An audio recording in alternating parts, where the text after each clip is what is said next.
ça me paraissait inévitable.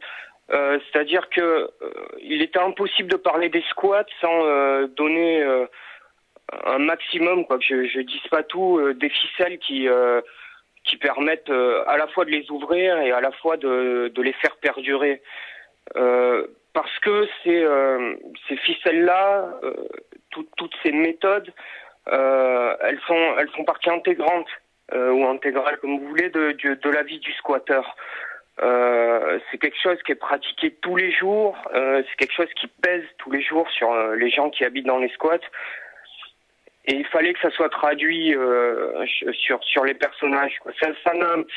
Ça n'avait pas de valeur de simplement parler du côté romantique du squat, quoi. Il fallait aussi parler de cette lourdeur, finalement.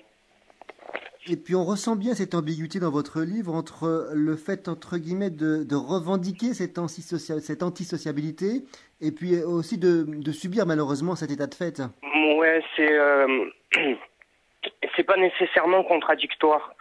C'est-à-dire que l'état de fait conduit à une nécessité, celle de se loger et de continuer à vivre décemment, et en découle la marginalité, mais il n'y a pas nécessairement d'opposition.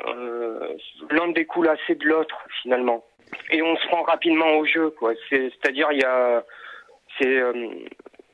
y a tout un folklore qui s'installe là-dessus. Ça devient assez pratique d'être marginal, dans un sens.